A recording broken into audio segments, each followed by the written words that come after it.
Assalamualaikum warahmatullahi wabarakatuh. Selamat datang di channel tutor kita yang membahas mengenai berbagai skill yang bermanfaat dalam dunia kerja dan kehidupan sehari-hari.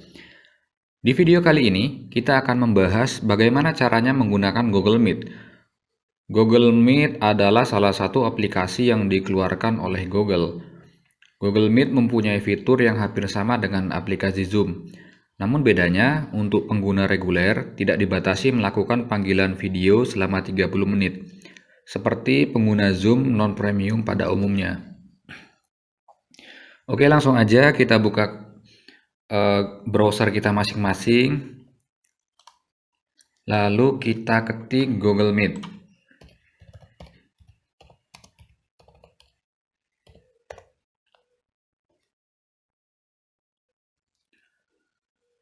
Nah, di sini teman-teman usahakan pilih yang alamat URL-nya tuh meet.google ya teman-teman. Kalau yang lain itu kadang-kadang kita agak diputer-puterin dulu sama websitenya. Oke, kita klik langsung. Meet Google, halamannya akan berubah seperti ini. Lalu di sini ada beberapa pilihan, tapi yang paling penting sih ada di sini ya teman-teman.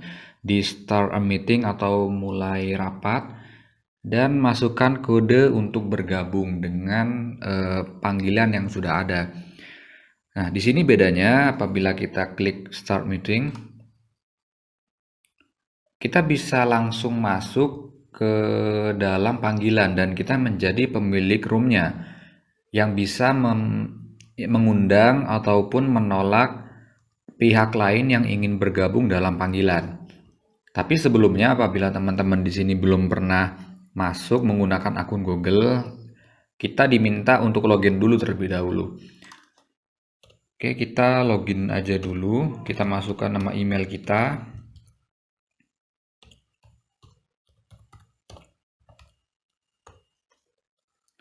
Lalu kita masukkan password.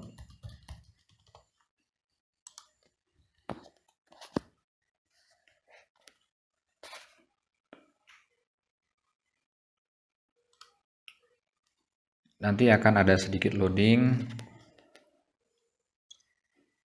Oke, kita udah masuk dan tampilannya nanti akan seperti ini. Ini jangan lupa kita klik allow atau bolehkan ya. Ini Google Meet ini meminta izin kita untuk menggunakan kamera dan mikrofon. Fungsinya kamera ini untuk mengambil gambar ketika kita melakukan panggilan, dan mikrofon ini fungsinya untuk mengambil atau merekam suara kita sehingga pihak lain yang ada dalam panggilan bisa mendengar kita. Oke, kita klik allow dan tampilannya akan berubah kurang lebih seperti ini. Nah,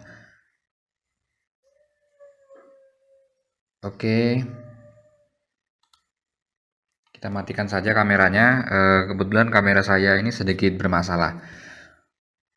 Nah, tadi kita memilih opsi untuk mulai rapat langsung, dan kita akan menjadi pemilik dari room ini.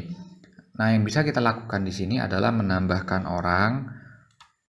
Kita coba klik aja. Ini kita diminta untuk memasukkan emailnya. Dan ketika kita masukkan, kemudian kita klik OK, nanti di email penerima itu akan mendapatkan undangan yang berisi kode untuk bergabung dalam panggilan kita ini. Atau cara yang kedua adalah dengan mengcopy URL yang ada di sini. Kita tinggal klik aja salin link, kemudian bisa kita kirimkan ke pihak lain yang ingin kita undang, misalnya teman atau keluarga. Kita tinggal kirim link ini melalui WhatsApp misalnya, atau kita bisa bikin email manual dan lain sebagainya. Nah, di sini ada beberapa fitur juga. Yang pertama adalah mikrofon. Apabila warnanya hitam putih seperti ini, berarti mikrofonnya sedang aktif.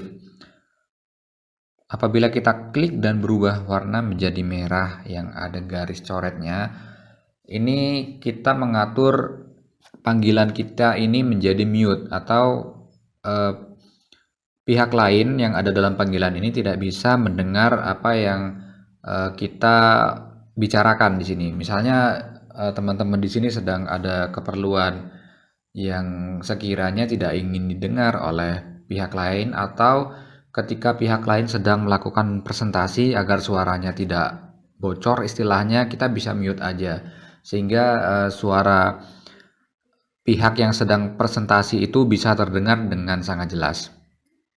Lalu yang kedua di sini adalah kamera. Apabila kameranya kita klik dan berubah warna menjadi hitam putih, dia akan menampilkan kamera. Kemudian apabila kita klik lagi dan warnanya berubah menjadi merah, maka kameranya akan nonaktif. Lalu yang selanjutnya adalah fitur untuk mempresentasikan. Apabila kita pilih klik, nah di sini akan ada opsi apakah kita ingin menampilkan seluruh layar Anda, maksudnya seluruh layar yang ada di laptop atau di HP teman-teman. Kalau misalnya teman-teman pilih opsi yang ini, maka nanti seluruh aktivitas yang teman-teman lakukan akan muncul di pihak lain. Namun apabila teman-teman hanya ingin menampilkan salah satu jendela, teman-teman bisa klik jendela ini. Misalnya teman-teman sekarang lagi buka Microsoft Excel. Ketika teman-teman klik jendela ini, lalu nanti akan ada Microsoft Excel, itu teman-teman langsung klik aja. Nanti yang akan tampil di pihak lain itu hanyalah Microsoft Excel aja teman-teman, dan gak akan menampilkan yang lain, misalnya desktop ataupun folder. Ketika teman-teman itu lagi mencari file, itu gak akan kelihatan di pihak lain. Dan untuk tab sendiri ini bisa juga teman-teman klik, namun tab ini lebih ke tab baru yang ada di browsernya teman-teman. Seperti misalnya saya tambahkan new tab di sini. Nah, dia di sini akan ada nih menampilkan pilihan new tab. Kalau kita share, nanti yang akan ditampilkan adalah tab yang ini teman-teman. Kalau teman-teman di sini ngetik kemudian layarnya berubah, maka itulah yang akan ditampilkan juga oleh teman-teman di layar pihak lain yang menerima panggilan ini. Oke, kemudian tombol merah ini artinya tutup panggilan. Kalau misalnya kita udah selesai melakukan meeting atau panggilan video, kita bisa klik panggilan, tutup panggilan ini. Lalu di sini juga ada detail rapat. Kita klik. Nah, di sini juga bisa nih kita salin URL yang ada di sini. Apabila teman-teman baru buka Google Meet, kemudian ini nggak sengaja ketutup karena refleks ada huruf X di sini. Nah, jangan khawatir karena kita bisa menyalin URL itu di bagian detail rapat di sini, yang logonya itu huruf I. Oke, yang next adalah menampilkan semua orang. Jadi siapa aja yang ada dalam panggilan kita ini akan muncul nanti di sini. Apabila kita sendiri, maka tampilannya akan seperti ini, hanya ada penyelenggara rapat. Nanti apabila ada teman yang bergabung, nanti akan muncul di sini. Kita juga bisa menambahkan orang dari sini. Kita klik aja, kemudian kita masukkan emailnya, kita kirim. Nanti akan muncul di email penerima itu. Lalu yang selanjutnya adalah chat dengan semua orang. Jadi kita bisa mengirim pesan kepada semua, jadi seperti broadcast. Dan apabila kita adalah room master atau penyelenggara rapat, kita bisa melakukan opsi apakah kita ingin mengizinkan siapa saja mengirim pesan atau tidak.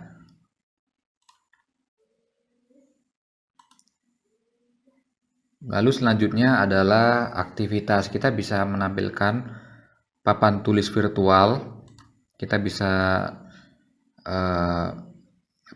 kita bisa nulis-nulis secara manual di sini.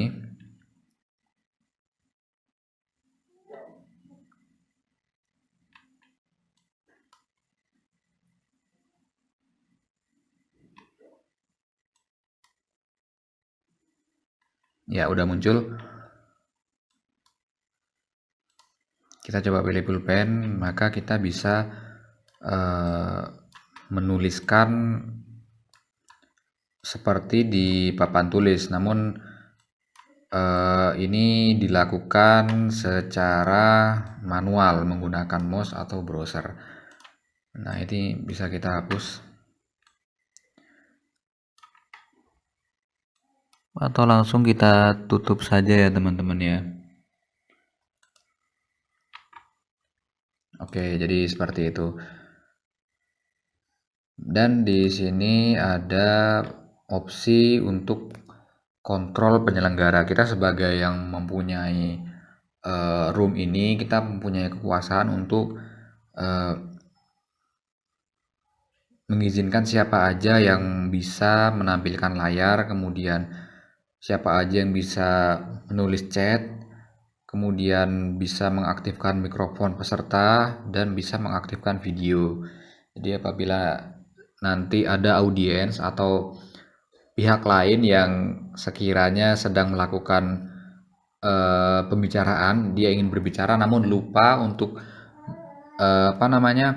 mengaktifkan mikrofon ini teman-teman. Kadang kan kita karena dari awal kita matikan, kita mute, jadi kita nggak kerasa kalau kita ini sedang dalam posisi mute. Nah, di admin atau penyelenggara itu kita bisa menghidupkan mikrofon peserta itu. Namun jangan khawatir untuk peserta, sebelum mikrofon itu aktif nanti akan ada pemberitahuan, dan ketika kita klik baru mikrofonnya itu aktif. Jadi nggak bisa serta-merta mikrofon atau video pihak lain itu akan langsung aktif melalui kontrol admin ini atau kontrol penyelenggara ini.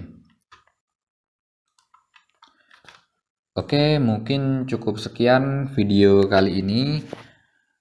Apabila dirasa bermanfaat, nanti boleh di-share ke teman atau keluarga yang membutuhkan. Jangan lupa like dan subscribe. Sampai jumpa di video selanjutnya. Terima kasih. Assalamualaikum warahmatullahi wabarakatuh.